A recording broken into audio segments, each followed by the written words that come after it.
Hi అండి అందరికీ welcome to JT studies YouTube channel. I'm Venkatrao, English faculty. ఈరోజు ఈ జేటీ స్టడీస్లో తెలుగుతో పాటు ఇంగ్లీష్ మరియు సోషల్ కూడా చెప్పబడుతుంది. సో అందరూ కూడా మా యొక్క ఛానల్ని ఆదరించాలని కోరుకుంటున్నానండి. సో మరేం లేట్ చేయకుండా ఈ రోజులో ఇంగ్లీష్లో పాటు ఉన్నటువంటి ఆర్టికల్స్ గురించి చిన్న విషయాలు నేర్చుకుందాం. ఓకే, సో ఎలాంటి సుత్తి లేకుండా డైరెక్ట్గా సబ్జెక్ట్లోకి వెళ్ళిపోదామండి. ఆర్టికల్స్. సో ఫస్ట్ ఆర్టికల్స్ అంటే ఏంటి తెలుసుకోవాలి. Articles are the small words which comes before the nouns. So nouns ముందు వచ్చే వాటిని ఏమంటారంటే ఆర్టికల్స్ అంటారు. ఇంకో మాట చెప్పాలంటే articles are nothing but determiners. So mainly articles ఏమేంటి అంటే ఏ, యాన్, ద, ఈ మూడింటి కలిపి ఆర్టికల్స్ అంటారండి. సో ఒకవేళ ఆర్టికల్స్ ముందు ఏ ఆర్టికల్ వస్తుంది ఎవరిని అడిగితే అప్పుడు మీరు ఏం చెప్తారు? ఆర్టికల్స్ ముందు ఏ ఆర్టికల్ వస్తుంది. సో అప్పుడు మనం సింపుల్గా ఏం చెప్తామంటే యాన్ అనే ఆర్టికల్ వస్తుందండి. సో యాన్ అనే ఆర్టికల్ ఎందుకు వస్తుంది అని అనుకుంటే, సో మనకు ఆల్ఫాబెట్ ఎన్ని ఉన్నాయి? ఆల్ఫాబెట్స్ అండి, not alphabets, just alphabet.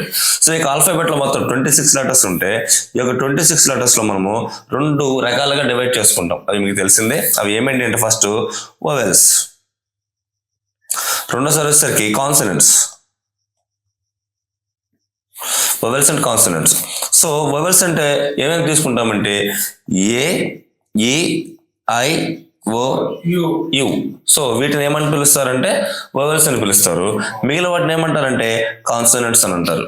So కేవలం ఈ యొక్క వోవెల్ సౌండ్కి మాత్రమే మనము, అలాగే కాన్సనెంట్ సౌండ్స్కి మాత్రమే మనము ఆర్టికల్స్ తీసుకుంటామంటే అలా కాకుండా ఏ, యాన్ మాత్రము వోవెల్ సౌండ్ అండ్ కాన్సనెంట్స్కి తీసుకుంటే ద అనే ఆర్టికల్ ఉందండి, ఆ దాని అనే ఆర్టికల్ మాత్రము సపరేట్గా కొన్నిటికి మాత్రమే మనం యూజ్ చేస్తాము.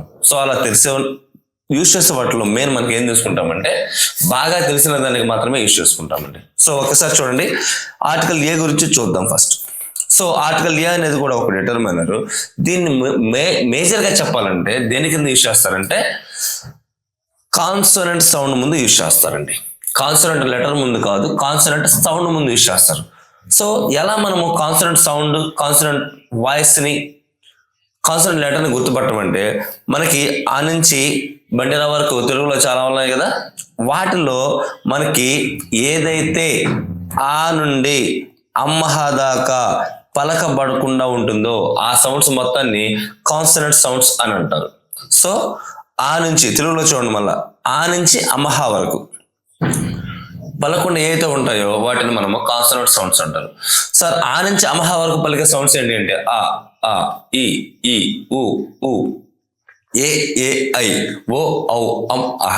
వీటిని ఏమంటారంటే వోవెల్స్ అంటారు. సో ఆ వోవెల్స్ ముందు వచ్చే వాటిని యాన్ అంటారు, మిగిలిన వాటికి వచ్చేదాన్నేమో కాన్సనెంట్స్ అని అంటారు. సో ఫర్ సపోజ్ ఇంగ్లీష్లో ఏదైతే కాన్సనెంట్ సౌండ్గా పలకబడుతుందో అలా పలకబడే ప్రతిదాన్ని దేనిగా తీసుకుంటారంటే కాన్సనెంట్ సౌండ్గా తీసుకుంటారండి. సో దీని ప్రకారం మీకు ఒక ఐడియా వచ్చేసినట్టుంది. సో ఒక్కసారి చిన్న ఎగ్జాంపుల్స్ తోటి మనం ముందుకు వెళ్ళిపోదాం. ఫస్ట్ ఏ తీసుకున్నాం చెప్పాను కదండి, ఎగ్జాంపుల్ తీసుకుందాము. This is dash 1 rupee coin. This is dash 1 rupee coin. So ఇక్కడ చూడండి ONE వచ్చిందా అండి, 1. సో మామూలుగా దీన్ని మనము రాసేటప్పుడు ఓ అనే వోవెల్ సౌండ్తో తీసుకున్నప్పుడు కూడా ఇక్కడ పలుకుతున్నటువంటి తెలుగు పదం ఏంటంటే వా అనే పదం పలుకుతుందండి. సో వా అనే పదం పలకడం వల్ల అది అచ్చుగా తీసుకోబడుతుంది. కాబట్టి దీని ముందు మనం ఏ ఆర్టికల్ యూజ్ చేస్తామంటే ఏ అనే ఆర్టికల్ యూజ్ చేస్తామండి. ఓకే, సో అలాగే యాన్ అనే దానికి ఒక ఎగ్జాంపుల్ తీసుకుందామండి. ఏంటంటే హీ ఈజ్ డాష్ HEIR అనే వర్డ్ తీసుకున్నానండి. సో మామూలుగా మనం హెచ్ అనే పదం తీసుకోగల హాతో పలుకుతుంది అనుకుంటారు చాలా మంది, అది తప్పండి. అది ఏయా. ఏంటండి, ఏయా. సో మనకున్నటువంటి సౌండ్ ప్రకారము ఫస్ట్ లెటర్ ఏం పలుకుతుందండి, ఏ అనే లెటర్తో తీసుకోబడుతుంది. సో ఏ అనే లెటర్ అనేది మనకి దేని ప్రకారంగా ఉంటుంది, వోవెల్ లెటర్లో ఉంటుంది. సో అందుకే దానికి హెచ్ అయినప్పుడు కూడా మనము ఏ ఆర్టికల్ తీసుకుంటామంటే యాన్ అనే ఆర్టికల్ని తీసుకుంటామండి. ఓకేనా. సో ఇంకో ఎగ్జాంపుల్ కూడా చూద్దామండి.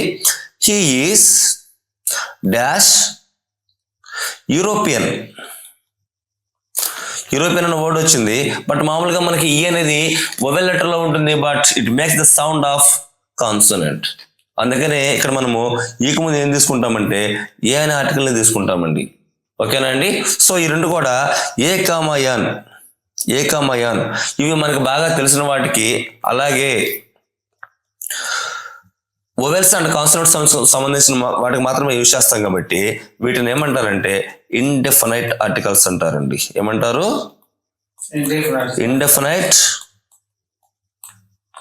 ఆర్టికల్స్ అంటారండి. సో మరి ఇండెఫినైట్ ఆర్టికల్స్ వచ్చింది కాబట్టి తర్వాత వచ్చేది ఏంటంటే డెఫినైట్ ఆర్టికల్. ఏంటండి?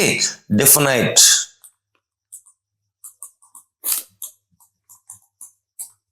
So which we can define, ఏదైతే మనం బాగా చెప్పగలమో, ఏదైతే మనకు బాగా తెలుసో, ఏదైతే యూనిక్ గా ఉంటుందో దానికి మాత్రం యూజ్ చేసే ఆర్టికల్ ని డిఫైన్ ఆర్టికల్ అంటారు. Define article only one, that is the or the.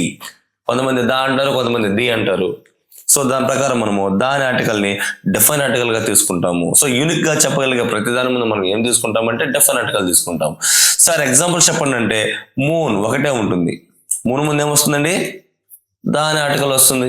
అలాగే వాల్కనోస్ కి ముందు ఏమొస్తుంది? దాని ఆర్టికల్ వస్తుంది. ప్లానెట్స్ కి ముందు ఏమొస్తుంది? దాని ఆర్టికల్ వస్తుంది.